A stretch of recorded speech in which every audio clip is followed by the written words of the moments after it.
What you're about to hear is a conversation with David Shields about his book, How We Got Here, Melville plus Nietzsche divided by the square root of Allan Bloom, times Žižek squared equals Bannon. Whoa, whoa, whoa. Is that really the title of a book? Yes, it really is. And it looks like a really awesome book. I'm very excited about this book. Can't wait to read it myself. I'm really excited to hear your thoughts about it. If you've already read it, go ahead and drop a comment down below. If you've bought it because you watched this video, let us know. And if you do buy it and then you read it and then you got some thoughts, come back. Let us know what you thought about it. Okay? I don't normally do this, bringing people on to talk about books when I don't even know who they are. But I really like David Shields. I had a tip off that he'd be a great guy to talk to, and it was right. It was a good fit for both myself and Nance. I think there's a lot of reasons that we'll want to have him back on the channel, hopefully in the near future.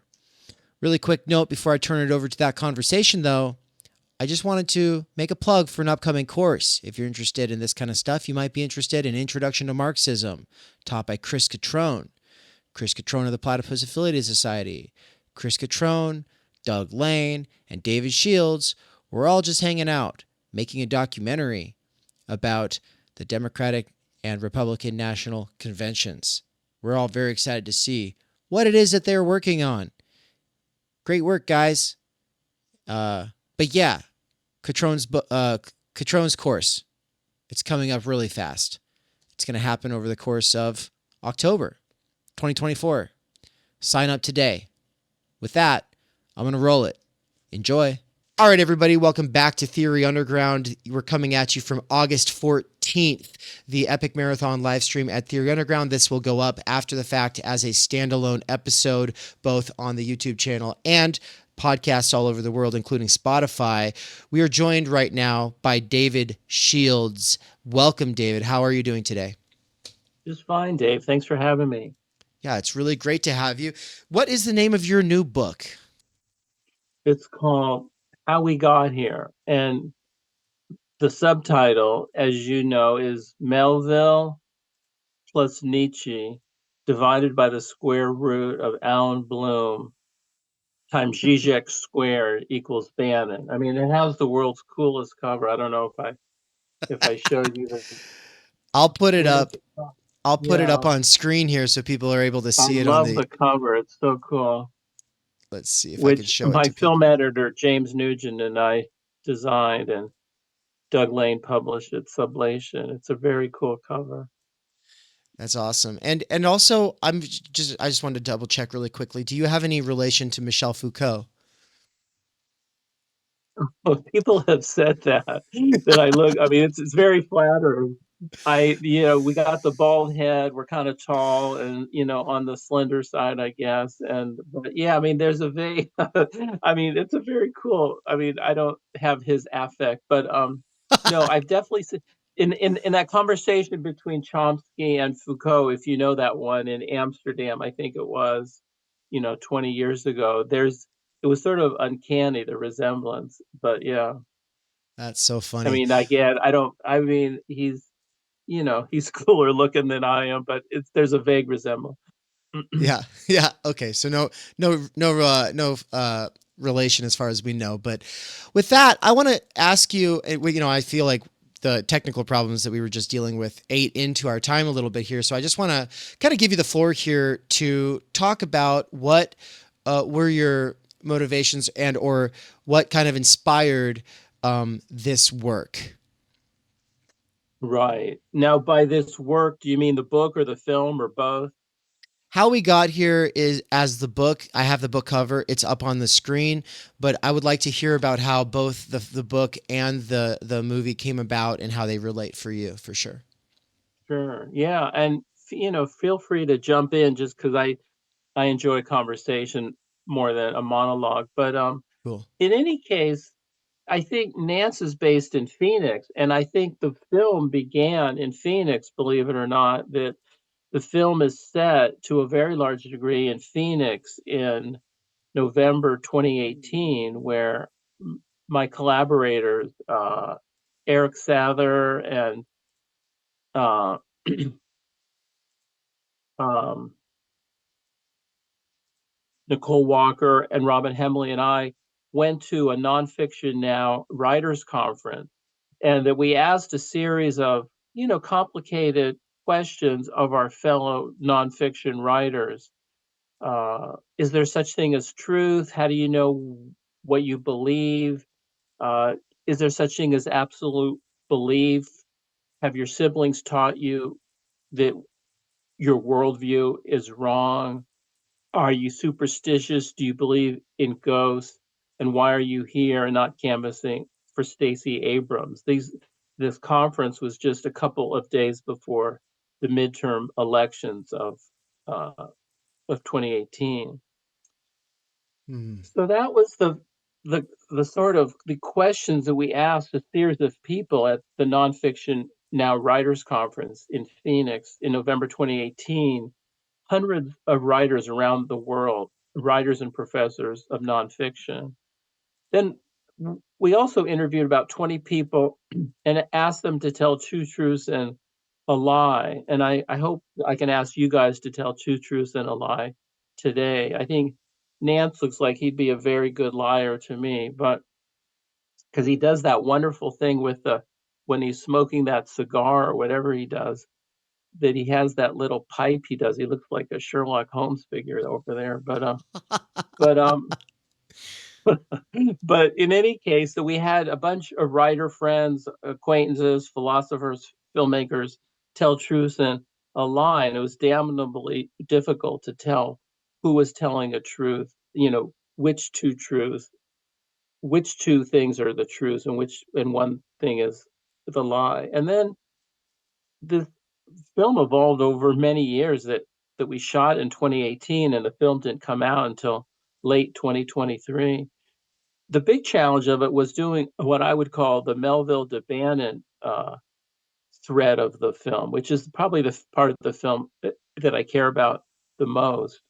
My film editor, James Nugent, and I developed this track, which is 30 minutes of the 90-minute film, in which we track indeed how we got here, how Melville plus Nietzsche divided by the square root of Allan Bloom times Žižek² equals Bannon, which might sound pretentious or silly or academic, but it's a really a hardwired argument. And I realized after I completed the film with the help of a lot of collaborators that I had more to say and I wanted to unpack the argument in a more careful and somewhat patient and painstaking way. And so, in a fairly unusual way, the film became the book. Generally, of course, a book becomes a bad film. A good book becomes a bad film. And here I'm hoping a good film became, I think, a very interesting parallel book. And so that was the origin of it. And that where did Dave go? Did I bore him to death over there? But in any case, I think to I me, think I think we're not actually. I don't understand. Like from my side, it looks like on the studio side, it looks like it is going, but on the phone side, it looks like we're not going. Nance, can we just before we continue? Can we? Weird Yeah, we're Solowski, we're live on YouTube. everything's fine. Okay, because my phone was saying the stream was Yep. over, and I just was like, worst case scenario, we would still finish out this interview and everything would be fine because it's all gonna be there eventually. But I just wanted to double check. Sorry to interrupt you, David. no, not at all. And I think I can, of course, I can explain to you and your listeners and the watchers, the step by step argument of the book. I'm trying to think of what would be the most useful use of our time. Where, I think to me the moment that the film began was there's this line, this so-called Minnesota Declaration by Werner Herzog, in which he was trying to push back against the Dogma 95 of Lars von Trier, who was arguing for what documentary film should be. Lars von Trier said stuff like, no extra lighting, no this, no this. He's trying to argue for a more gritty filmmaking. And then about almost 30 years, let's see, about 20 years later, Werner Herzog, sort of mocking Lars von Trier, he was doing a visit with Roger Ebert in Minneapolis, St. Paul, and they're doing a retrospective of Herzog's films, and Herzog came up with his sort of so-called Minnesota declaration of things that he believed about documentary film. And Herzog used this phrase of ecstatic truth, that documentary film can embody what Herzog calls ecstatic truth, which is, just a fancy word for saying that when you create a nonfiction work of art, whether a work of literature, a work of documentary film, you can take poetic liberties, that there is not, one, that we don't have to vet it as if it were an article in the supposedly vetted New York Times. And so that term, to me, ecstatic truth, resonated with me. But what what really interested me was, how can we embody and affirm and valorize this notion of a plastic idea of ecstatic truth? That's very much, I'm a writer of nonfiction. I've written 20 books of book length essay, and many of these books argue for and theorize a very you might say problematized notion of the truth. They try to embody the notion of ecstatic truth. But what happens, I wanted to ask in the film and the book, what happens when the notion of ecstatic truth gets applied to the political sphere? Indeed, how did Melville become Bannon? What happens when the very rich ideas of the last 175 years, from Melville to Nietzsche to Dostoevsky to Camus to Sartre to Heidegger to Derrida to Foucault, my late uncle, Michel Foucault, and you know, like how did and then how did it become this idea where, the infamous example, of course, is Rudy Giuliani going on Meet the Press and saying truth isn't truth? Like, how did that happen? That what became a philosophical and literary, artistic, even scientific inquiry into can we know truth becomes weaponized as political theater, as carnivalesque political camouflage, confusion, control. That question haunted me and still haunts me. So that, let's just say, as recently as yesterday, let's say Trump saying that the Kamala Harris's crowd size have been inflated by AI. Like, you know, they know that's a fiction.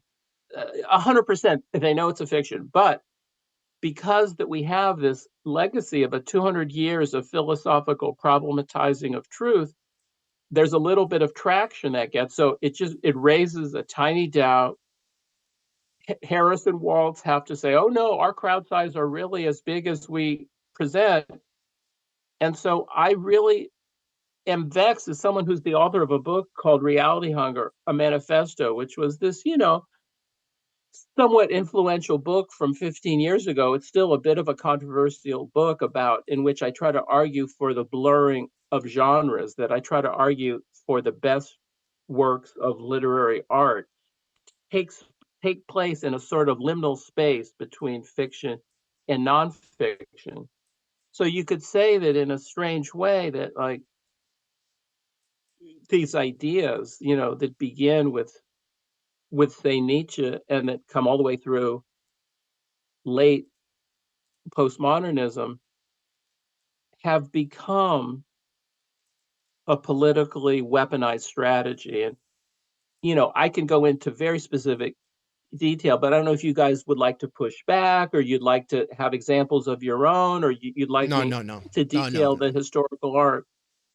Well, I think before we get into that, this is a lot more of a getting to know the author, and the author kind of maybe even. I mean, I would even be happy to have you or Nance read the first. I mean, have you do it, but like the like the first page of the book or something like that, because I want people just to get acquainted with you, and we can always bring you back. We don't have enough time to really get into anything, and I gotcha. I'd like to give your work a first pass before asking any sort of. I will probably want to problematize it unless you've read my mind and preempted everything I've ever thought, right? And so who knows? But for now, I want to hear a little bit more about that sociology, or sort of, I don't know if you'd even call it sociology, but sort of sociological or political science research you were doing with a questionnaire asking people why they were or were not voting for Stacey Abrams, and has their Or family, canvassing for Stacey. Yeah. or canvassing, or Canvassing for Stacey. Yeah. okay, and has a family member ever changed their opinion on something, or I would like to hear those questions again, and kind of, before we get into how the book is clarifying and sort of stipulating your position, elaborating on it. What was the initial sort of conclusions you were coming to from people's responses, and what were some of the misunderstandings related to the documentary that you felt you needed to address with your book? Sorry, I was trying to find the questions that we asked of our people. But so I was trying. Let me just take 2 seconds and find that. No worries. That was really fast. But hope that we didn't have a weird moment walking around No. in my swim trunks here. But the questions, just to ask your I forget who was that guy who was like doing unsavory things while he was doing an interview. That guy on CNN, Oh Jeffrey my somebody. god. Oh my. But anyway, Was that during COVID? yeah, like a but anyway, the questions that we asked were, how do you know what you believe? Do you have any absolute beliefs? Is there such thing as truth? What is nonfiction and is it true? What do you think is the difference between truth and belief? If you have siblings, have they shown your view of the world to be flawed?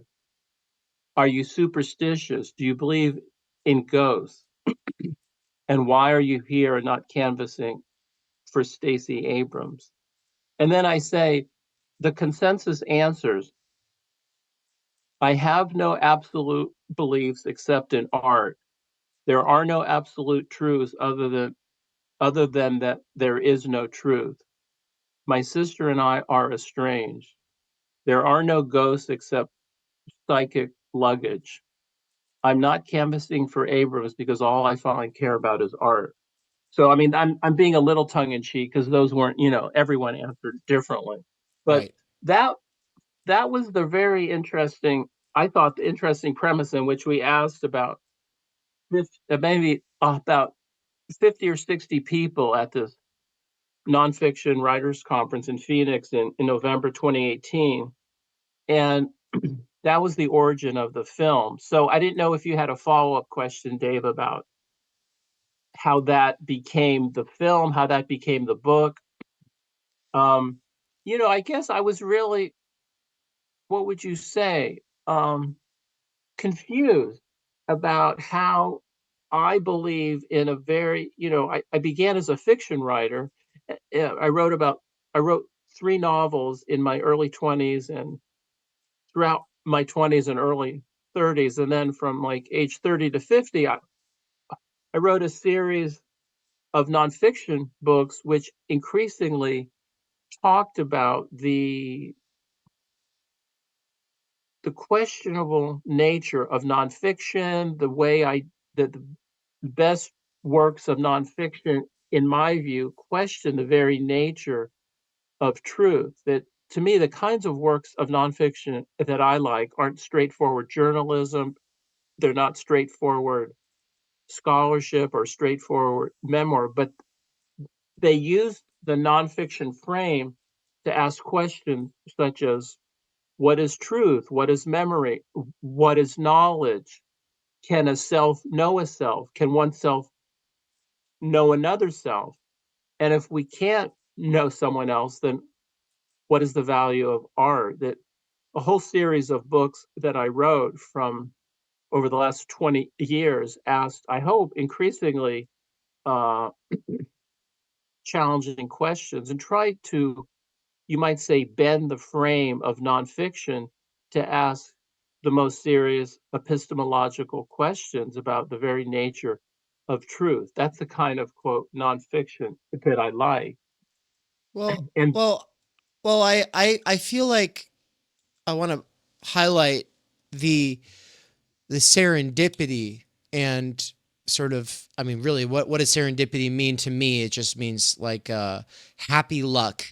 The or honestly, but I usually use the term when if it was in a storybook, a critical reader would probably go, oh, isn't that convenient? And it's just like, well, this is one of those situations where if someone was writing this book, it'd be kind of like, oh, isn't that convenient? Because for the last couple weeks, a bunch of my projects were stalled out. I couldn't see how to bring them forward. I was kind of like wondering how they related to the sociology course I'm teaching in the fall, how that relates to the stuff I'm doing with my seminar, and then and the podcast that I want to do with my wife, and like how all of it was kind of just stuck. And then all of a sudden there was like this sort of parallax shift, and it was like, oh, everything just sinks right in. And so now we've been talking about alien anthropology as something that you do when you are part of the underground theory scene, and you understand that we don't really share the same socius, and or if we do, it's one that is hyper fractured between competing notions of truth, of the big other, of whatever, and how it's like it's very hard to come together around much with people other than, yep, it is a very hot day today. Yes, last week was not as hot as today. Ah, right, chi- Mexican food is delicious. You know, there's just certain things we can all agree on, but then most things it's like, no, we're talking past each other. And so, totally. you know, with alien anthropology, one of the things for me is like developing a serious research instrument, right? In sociology, that's their pretentious way of saying a survey. But, you know, it's pretentious because, well, the research instrument is supposed to, in its construction, make the data being gathered actually useful. That's not to say it's objective, but to make it useful. And, you know, thinking, how do you turn all of that research you gather into an archive, into a podcast, into a YouTube, into a documentary, into a mini series, into who knows? There's all kinds of possibilities for like what to do with that. And so we just had on Helen and Will talking about film and ideas and bringing ideas to life. And I didn't realize in this conversation how much you were going to be kind of complimenting that, because one of the big drives for my own research is, yes, we live in this duopolistic system where there's left or right, Pepsi or Coke. You either make your identity about one side or the other, or you're evil. And of course, 50% of Americans don't vote for either side. And so what the hell? Like, where are we? Is kind of what I want to turn it over to here. I'd like to bring you back to ask you more questions about how you did this research and really your intellectual journey. I kind of want to hear about how you've evolved as a thinker through all these different books, and I'd love to get that sort of outline. But I kind of want to bracket that away for now and just kind of turn it back to that. Yeah. No, that's you did a beautiful survey there. I mean, that was very cool. Just about your research, the connection between Helen and my work. I, I know her work a bit, and I've gotten to know her a bit through Sublation and Doug Lane. And I think that is a very happy serendipity indeed that Helen and I, that I followed her. I'm trying to think of where to take this in the sense that I think one thing to talk about that I think might be useful. This might seem sort of odd and rather, I don't know, self-applauding, but I think it's a useful thing where a friend of mine had me visit her class at Fordham University in the Bronx. I visited remotely about a month or two ago. She's a former student, Nina Goss, and she teaches in the adult extension program at Fordham. And she had me talk about the book and the film. And I just thought she gave this amazingly concise summary of what the book and film art, and it relates directly. I'll try to avoid anything that seems too, you know, that she was very generous about the book and film, blah blah blah. But I just No, thought she no, gave a very it's okay though. Don't worry about it. If that's you true. read, it's okay. It's totally fine. If anybody had a problem with that, they're not our kind of people anyway. So Exactly. So anyway, I thought this might be a useful way to deepen our conversation, just because I thought Nina did just really lovely job of not only summarizing the book but showing its its relevance to contemporary philosophical and political reality. I guess I'm here the conventionally absent-minded professor. Okay, trying to find Nina's riff. Anyway, the the key paragraphs were to me that she says, uh, throughout the book, I took to my surprise, I quote from Lynn Cheney several times, and that she makes to me relative sense in the book. But anyway, Nina said, engaging with the Lynn Cheney passage was a revelation for me. When I was first surprised to be finding value in her comments, I did the usual lefty thing of immediately neutralizing her words into the status of rational, well argued, valid, rather than saying, okay, wow, here and here and here, Lynn Cheney and I actually agree. So for me, the book is do this work and you'll experience historical consciousness, not read this book and learn why the devils are in charge and what you can do about it. The we in the title, she means, how we got here. In the title isn't National Public Radio subscribers, but all of the West, by which she means, of course, Western civilization. We're all legatees of the genealogy of skepticism. hmm. The book's form insists that the reader narrate this genealogy herself and engage the complex rhythm of triumphalism, exploitation, certainty, anxiety, doubt, terror, beauty, inspiration, more terror and exploitation and anxiety, rinse and repeat. So that if I earn so that I earn the last fragment, which is the search for truth, understood finally as the human tragedy. If I, as the reader, do the work, this genealogy of skepticism offers a terrible revelation. 2024 is not an unprecedented insane asylum. I am not the smart and good watching the moronic and the evil take over. I'm not even the passive sleeping good letting the evil take over. This is the continual agon of Western skepticism. Once you admit what is truth as a live question, you set in motion the world of how we got here. Does that make sense Mm, to you guys? mm-hmm, I mm-hmm. just think And that's a really beautiful and very generous reading of the book. yeah, I like that a lot. So this is you said that this was her name's Liz Cheney. No, I mean, her name is Nina Goss, Okay, and sorry. she Okay, I just wanted to. lit. Hello, beautiful listener. I see you. Just kidding. I don't. I can't. But I have to interrupt this just really quick to make my own advertisement, my very own, the one that says subscribing, liking, commenting. It actually makes a really big difference. So even if you're just on the free side, shout out to you. Thanks for doing it. Make sure to subscribe and all that. Especially people on the podcast, make sure to say something nice in the reviews. It actually really helps. And I need reviews on every platform, all right? Because I just hate to say it, it matters, you know? I try not to chase the almighty algorithm, but also I don't want to have all of this beautiful content go to waste. And so I'm trying to walk a fine line between quality and quantity. and I come out way heavier on the side of quality, as you can obviously see we do here. But come on, let's let's push that subscribe button. Let's smash that like button. Teach the algorithm what you actually care about.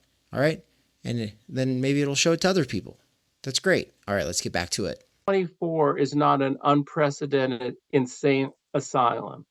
I am not the smart and good watching the moronic and the evil take over. I'm not even the passive sleeping good letting the evil take over. This is the continual agon of Western skepticism.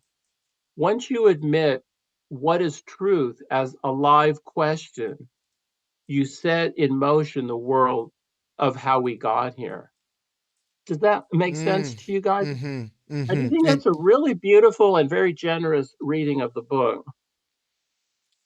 yeah, I like that a lot. So you said that this was her name's Liz Cheney. No, I mean, her name is Nina Goss, Okay, and sorry. she Okay, I just wanted to. that throughout the book, I don't know if you were just teasing me, but in the book, I quote Lynn Cheney about 10 times. She's Liz Cheney's mom. And, anyway, No, is she, no, no. It was a genuine slip because I was going to ask the question about Liz Cheney, but I meant to ask. So Nina, yeah, yeah, yeah. Um, but no, I just realized. So with the last 15 minutes here, there's about 10 directions I could go, and I I should know, we're probably just scratching the proverbial surface here. Yeah.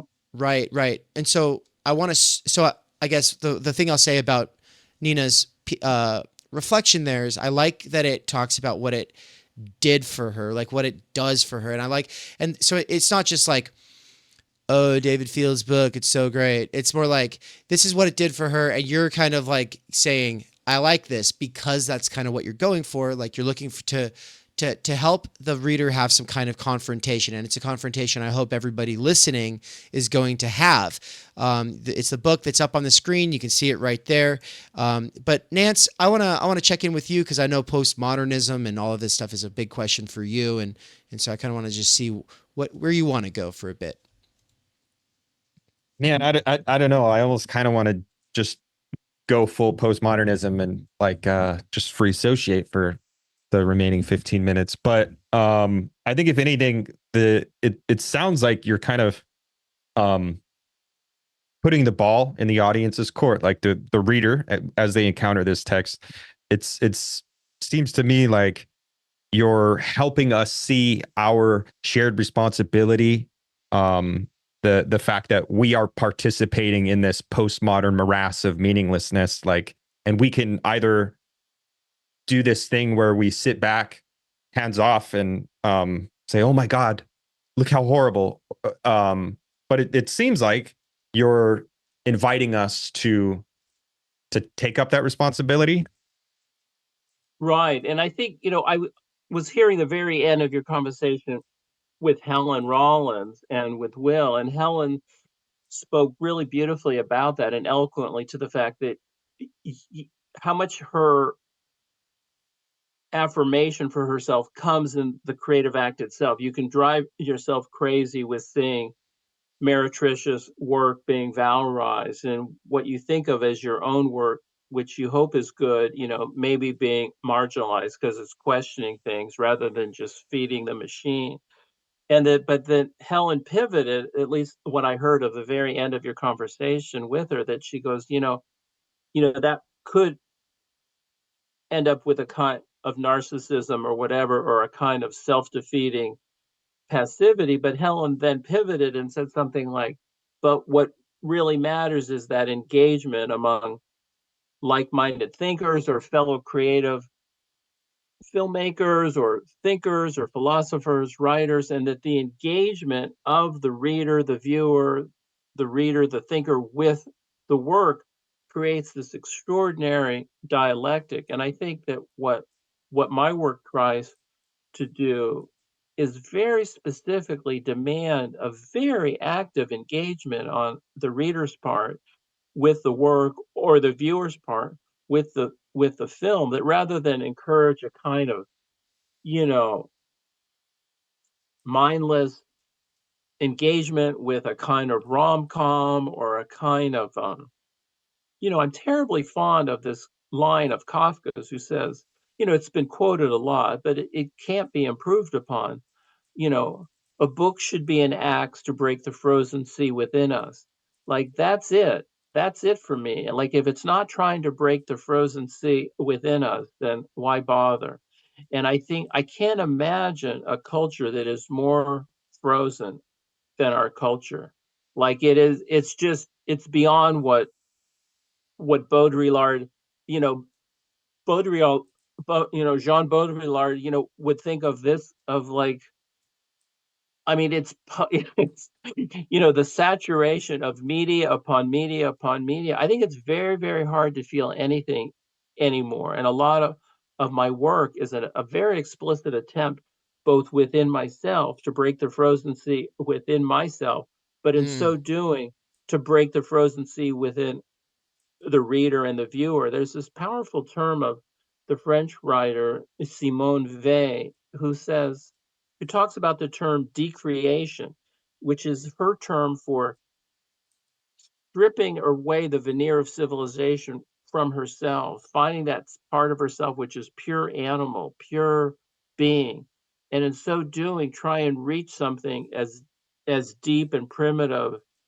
and animalian and reptilian in the reader, and in that way reinvigorate, you know, the human existence. And it might sound very ambitious or very pretentious, but that's I think a lot of these people, whether it's some of them, I think of like all a lot of the people that you're having on the show today are trying to do that. I'm very influenced and a huge fan of Todd McGowan's work, and I think that when I read Todd's work, like Enjoyment, Right, and Left, or his book on humor, Only a Joke Can Save Us, it's just a beautiful book.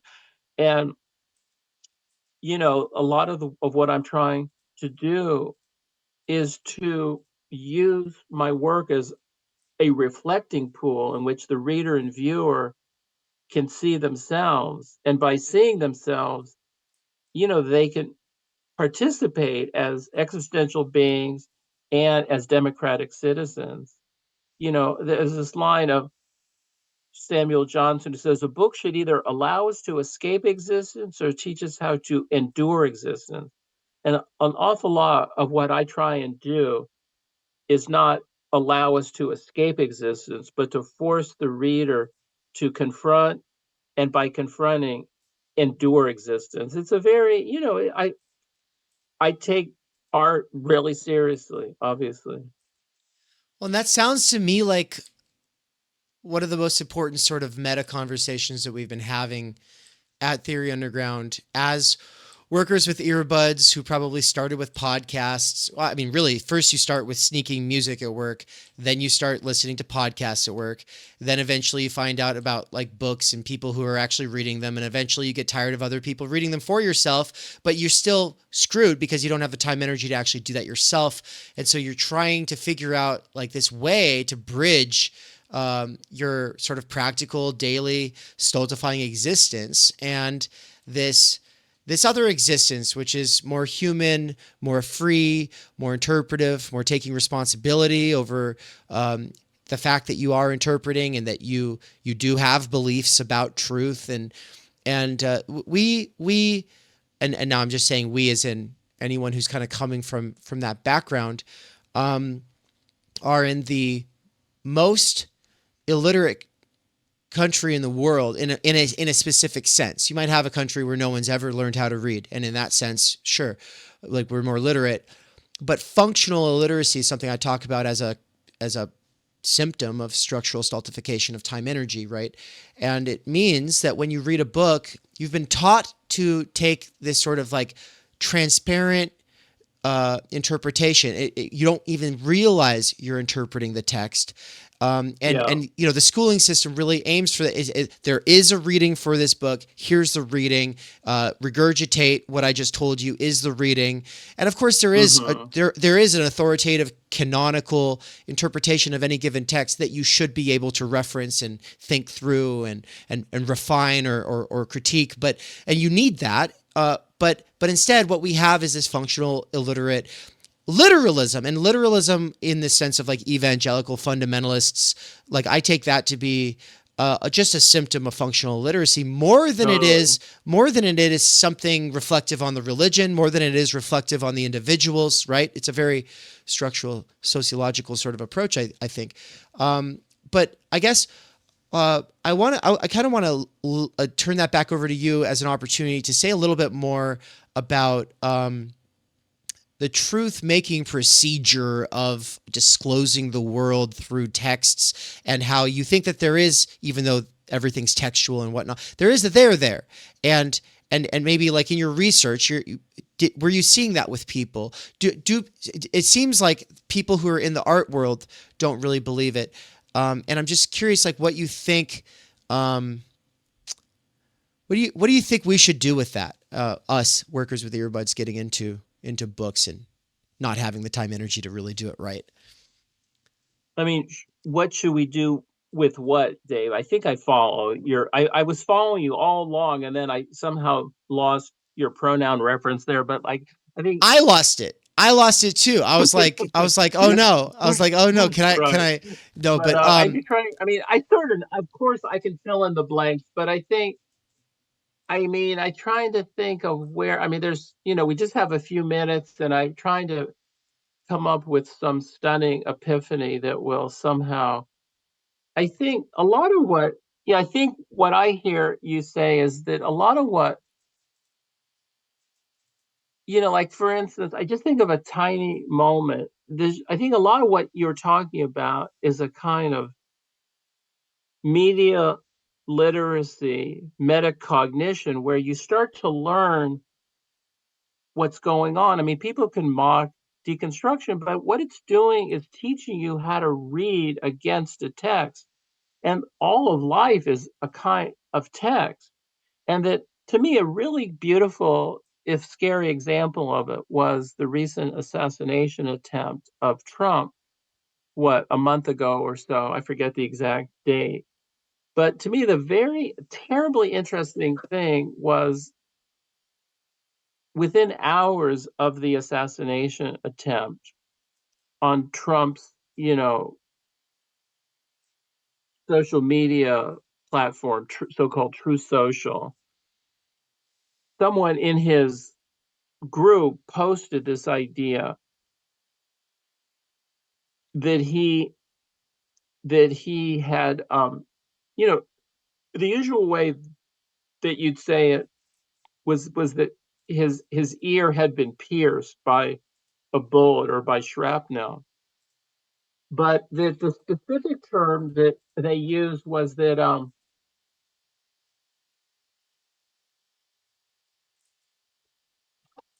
that he had been pierced. It's a very unusual word to say your ear had been pierced. That would not be a word in Trump's usual vocabulary. And he also said on the same post that his skin had been ripped. And the specific term to say that your ear had been pierced, it goes back to the New Testament of Jesus's flesh being ripped, and specifically of a spear piercing Jesus's heart. It was an explicit attempt. I mean, the whole thing was straight out of the Pietà. There was from the moment it's why at first I was 100% sure it had been staged, but I think it probably wasn't, but one never knows. It was almost just too perfect, with the blood on the shirt, the flag in the background, the fight, fight, fight. He was quickly fine within seconds, and Right. the pumping of the fist. And one can question all of that, and I think, again, one doesn't want to become a conspiracy theorist, but if you have some literacy of the history of Western civilization, which includes the Old Testament, the New Testament, you could see how the making of a myth was specifically in the term. Who would use that word pierce? He was sending out not even a dog whistle, it was a very loud shout to millions upon millions of pseudo Christians who follow him for very complicated reasons. And to me, that would be an example of media literacy, cultural literacy, deconstructive ethos, in which the moment I saw the word pierced, I looked in my trusty Bible, and there it was. John, I forget where it is. I have it written down here. John, uh, anyway, it's John 3:19 to John 3:31. Like there it is. Trump has read a verse of the Bible in his entire life.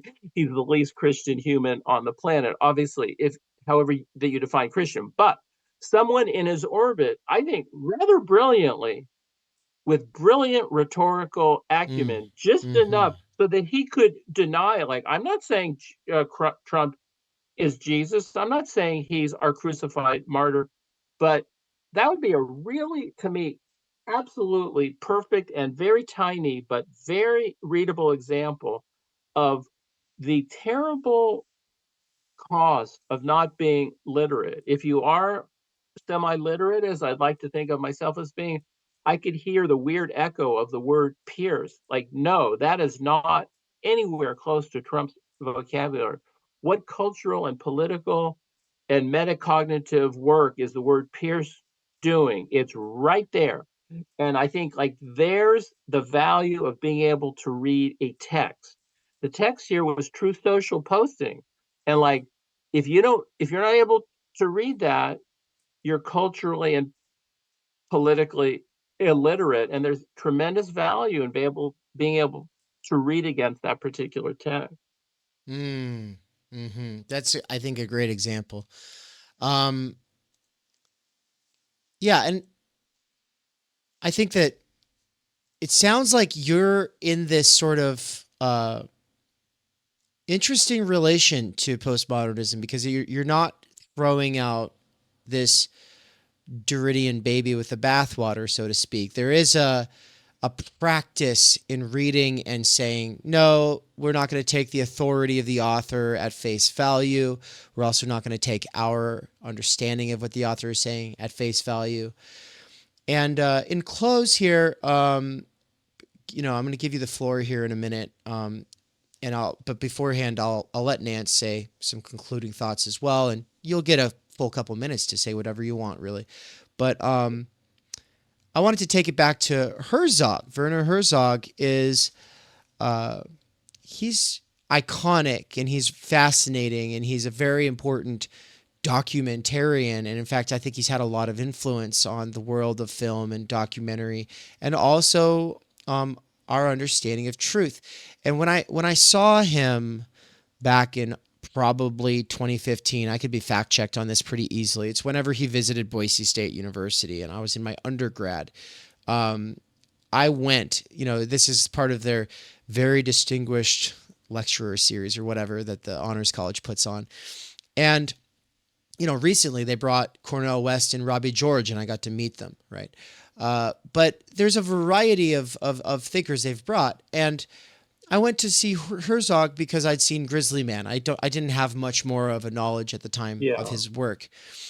And he started, and he was talking about basically like what is truth. And he was doing this approach because of, we live in this Trump era. And I think he was kind of coming from, and to some degree appealing to, the sort of progressive sense of, there's a truth, there's a common consensus, and Trump's the one who's disrupting it.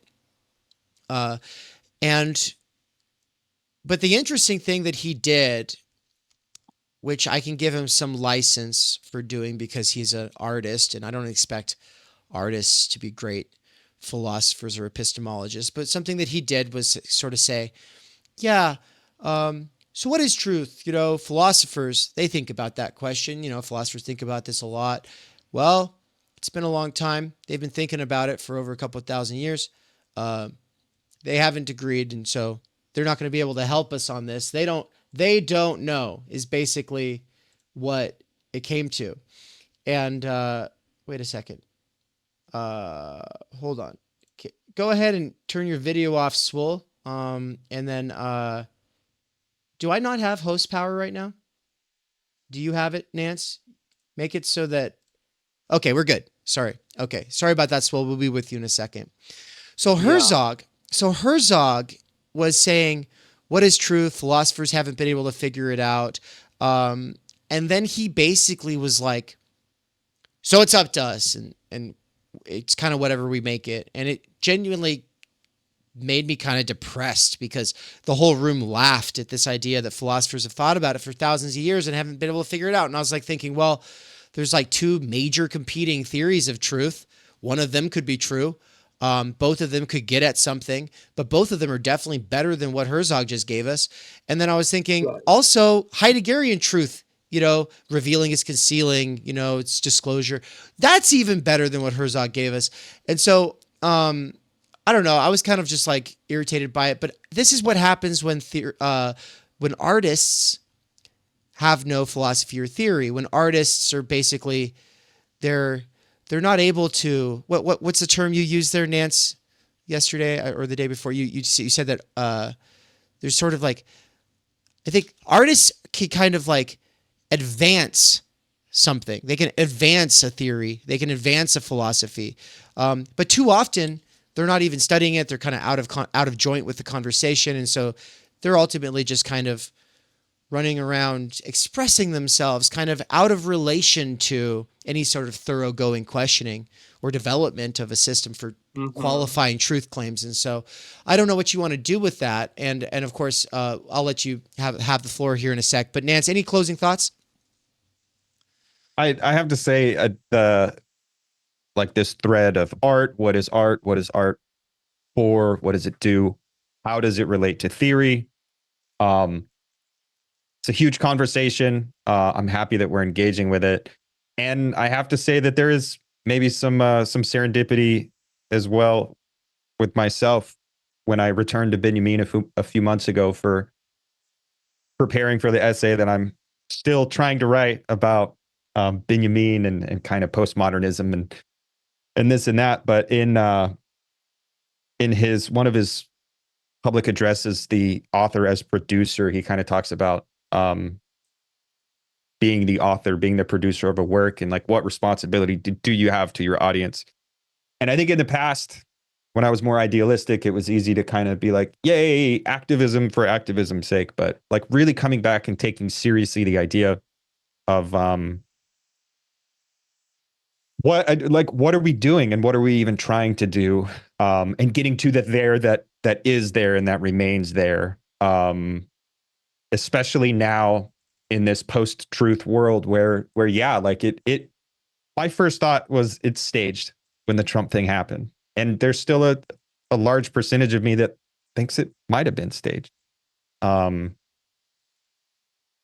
like that's the world we live in. Like there is no consensus reality, but we still have to have a solid ground to stand on if we're going to ever hope to work with other people.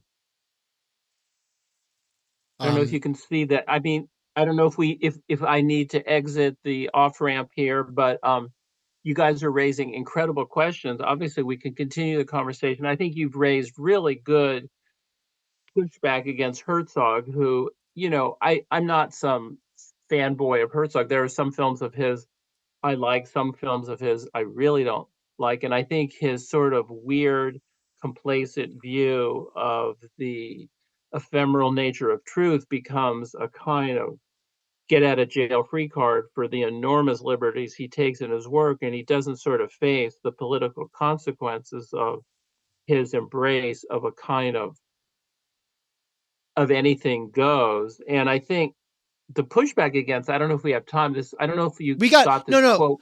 We got time for you to say at least another 3 to 4 minutes in close if you need to. Yeah. But anyway, I don't know if you know the wonderful documentary filmmaker Adam Curtis, who makes incredible films that are both extraordinary works of art and deeply engaged works of political investigation. And I think I tried to send, I don't know if it has gone through this. Oh, there it goes. It went through this long quote of Adam Curtis from his incredible film, Hypernormalization, which you guys probably know, or if you don't know, I would urge you and your viewers to watch.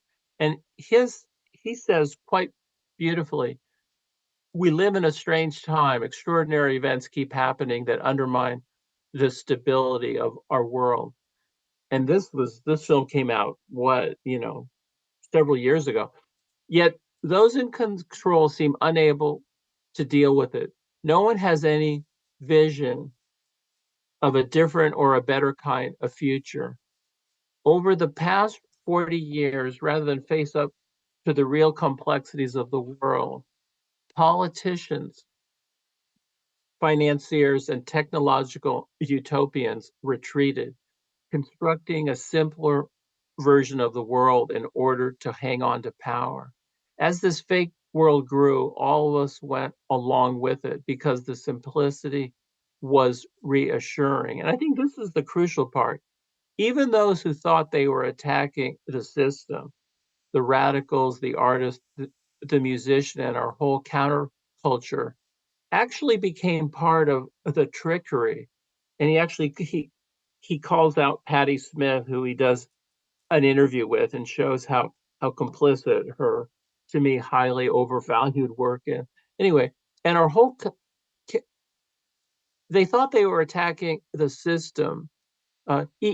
Even those who thought they were attacking the system, the radicals, the artists, the musicians, and our whole counterculture actually became part of the trickery because they too had retreated into the make-believe world, which is why their opposition has no effect and nothing ever changes. I mean, that was really the progenitor of my film and my book, How We Got Here, which is, yes, I'm a big fan of Grizzly Man. I think it's an incredible film, and I actually do a whole chapter on it in my forthcoming book on documentary film.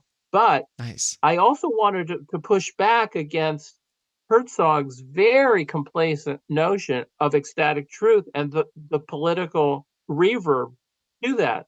That was the very origin of my book and film.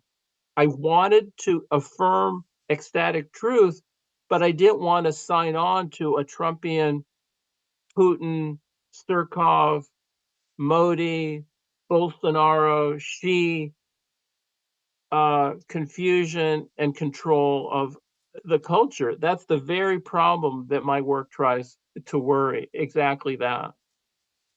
Amazing. Thank you so much for joining us. We really look forward to bringing you back, hopefully in the near future. Thank you, you guys. I really enjoyed it. Take care. Thank you. Bye.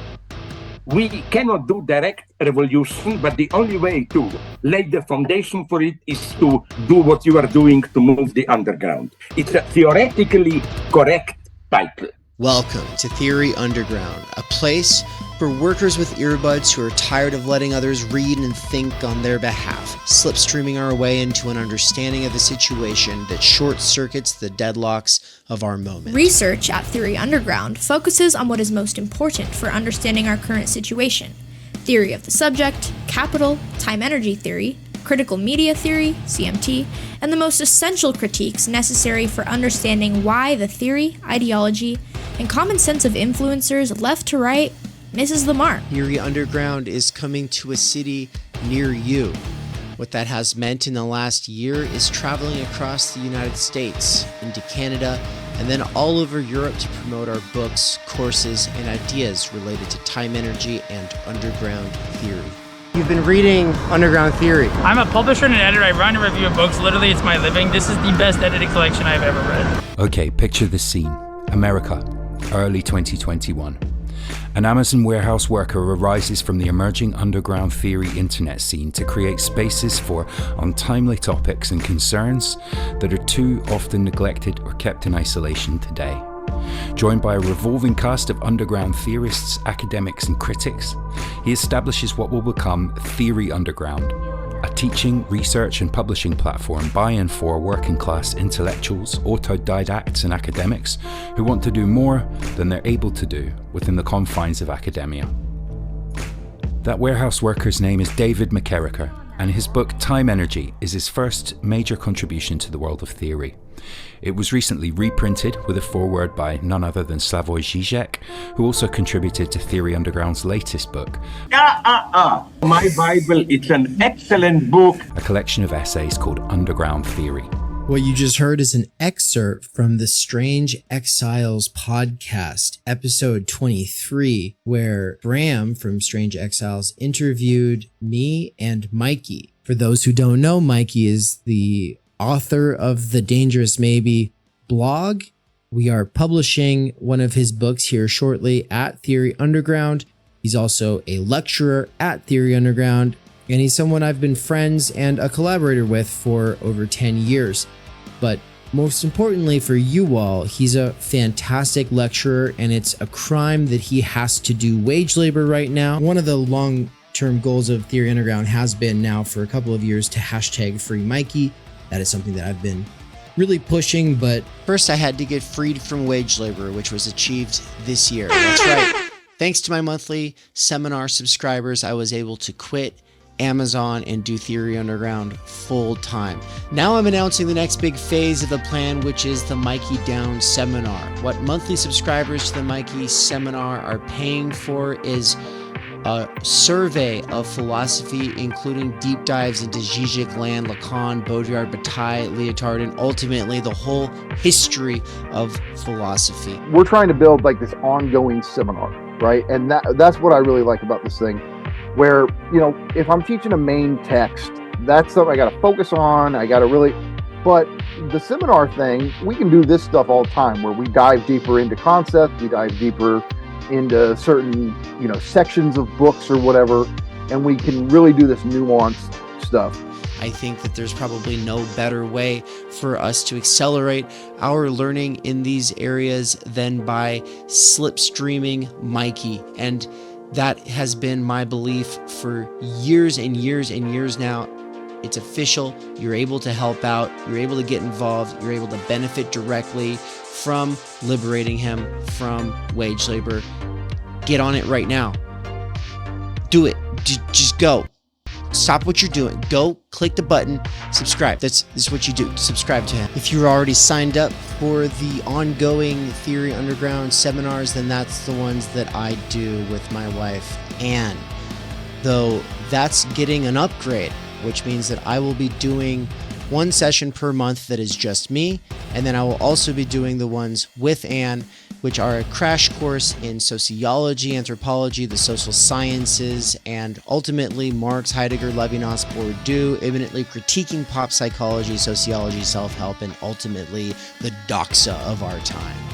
But if you would like to be a subscriber to both Mikey's seminar and the seminar that the Snellgrove McKerrachers are doing, then the best way is to become a Tier 4 subscriber, or you can be a Tier 2 subscriber to each of us. The reason this matters is because Tier 2 is like pretty much the best bang for your buck. It gives you huge discounts on all of the courses that we do. But if you can't afford it, Tier 4 is amazing because it gives you Tier 3 access at both Mikey's seminar and ours. Finally, not everybody has time to be part of these ongoing research seminars, and they just want to fund the paid content for the YouTube and podcast. And so thank you so much to our patrons over at Patreon. They're the ones funding all the free stuff, so big thank you to Bert, Marilyn, Carl, Sahil, Zozandra, Nikolai, Darian, Tyler, and Mandeep, and all the other wonderful Patreon people. And thank you to all the other wonderful Patreon people. Thank you so much to all of you patrons, and also to the special subscribers and the paying subscribers. Oh my god! It's just so awkward. Thank you, Patreon. Patrons. Thank you, okay. And to all the other wonderful patrons. Thank you so much, all you patrons. And also a special thanks to the subscribers on the YouTube side, as well as the paying subscribers over at Substack. Why can't we do this? Fuck. You guys. Please. Just thank you. Thank you, everyone, for making this bullshit possible. Thank you to the subscribers. You do it. You did so good. Thanks, guys.